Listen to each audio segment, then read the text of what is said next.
L'évêque Schneider revient parler avec la force tranchante des prophètes.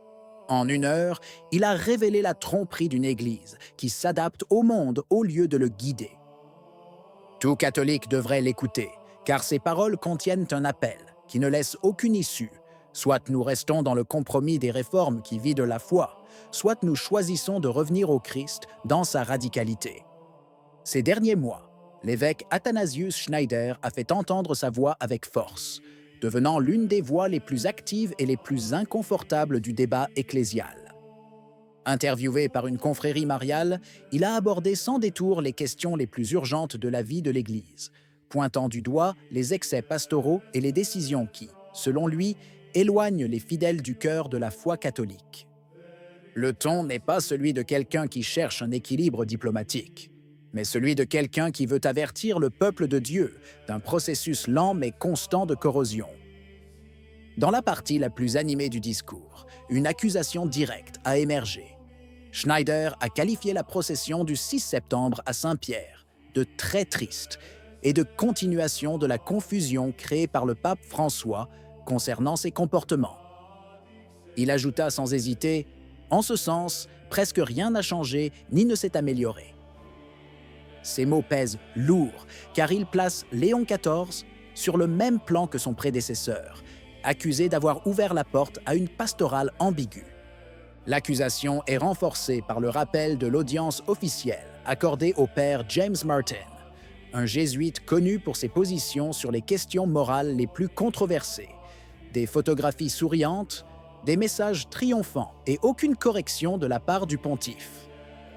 Il ne s'agit donc pas de vagues impressions, mais de signes concrets qui, selon Schneider, démontrent la continuité d'une ligne pastorale controversée et dangereuse.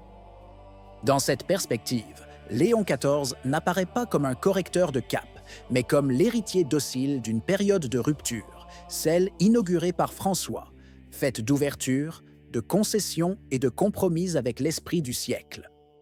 Quiconque écoute comprend la plainte. Derrière la façade de la continuité se cache la perpétuation d'une ligne qui sape les commandements, dilue le sacrifice et porte atteinte à l'identité catholique elle-même. Dans d'autres interviews, Schneider avait déjà pointé du doigt l'une des innovations les plus controversées du XXe siècle, sur un ton ferme et sans concession. La messe pré-festive, introduite par Paul VI. L'Église ne l'a jamais fait pendant 2000 ans. Dimanche est dimanche, a-t-il déclaré, démantelant la justification pastorale qui voulait rendre l'observance plus facile. Le verdict est clair. Il s'agit d'une pratique qui a fini par affaiblir le sens du jour du Seigneur, le transformant en un supplément facultatif, un prétexte pour libérer tout le dimanche de tout engagement religieux et le remplir de sport, de voyages et de divertissement. Il ne s'agit pas, a-t-il insisté, d'une simple adaptation, mais d'une véritable érosion qui a miné la centralité du dimanche comme signe public d'appartenance au Christ. La condamnation est radicale. Ce qui était présenté comme une aide s'est en fait révélé être un poison lent qui a produit des générations de catholiques tièdes et distraits. Schneider n'hésitait pas à définir une certaine pastorale moderne comme une religion bon marché, un christianisme rendu confortable et indolore pour ne pas déranger les fidèles. Lorsque l'obligation divine est réduite pour la rendre légère et économique, a-t-il averti, les vrais chrétiens ne sont pas formés, mais des croyants fragiles, incapables de résister au monde. L'accusation est directe, les concessions, les facilités, les échappatoires introduites au cours des dernières décennies ont érodé la conscience du sacrifice et effacé l'idée que la foi implique engagement et renoncement. C'est le contraire de l'exemple des martyrs et des confesseurs de la foi, qui ne cherchaient pas de raccourcis, mais vivaient le dimanche et les commandements comme un défi héroïque. Schneider voit ici le signe d'une Église qui n'évangélise plus, mais se limite à plaire, essayant de s'adapter au langage du monde au lieu d'être signe de contradiction. Schneider a étendu sa critique à la discipline du jeûne et de l'abstinence, dénonçant comment les assouplissements introduits au cours du XXe siècle étaient une concession à l'esprit du temps. Il a rappelé que pendant des siècles, l'Église a imposé des règles strictes, non seulement l'abstinence de viande, mais aussi le renoncement au lait, aux œufs et aux produits laitiers, avec un jeûne maintenu jusqu'au coucher du soleil. Aujourd'hui, cependant, a-t-il observé, cette pratique a été presque complètement vidée de son sens, réduite à un symbole dénué de sens. Selon le prélat, il ne s'agit pas d'une simple adaptation aux conditions modernes, mais d'une véritable retraite spirituelle, car là où la pénitence devient lumière, la foi aussi s'affaiblit. De ce point de vue, le renoncement n'est pas facultatif, mais nécessaire pour fortifier l'âme contre la mondanité. Le message est clair. Moins de sacrifices signifie moins de force, moins de foi, moins de capacité à résister à l'erreur.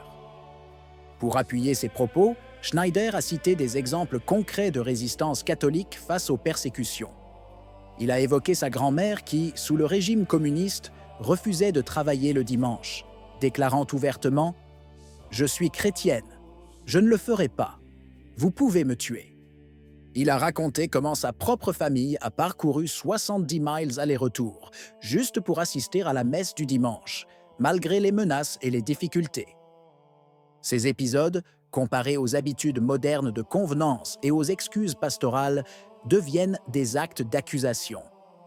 Hier, nous avons risqué notre vie pour le dimanche.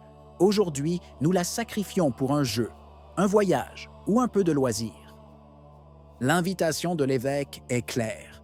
Sans sacrifice, pas de témoignage. Sans lutte, pas de foi vivante.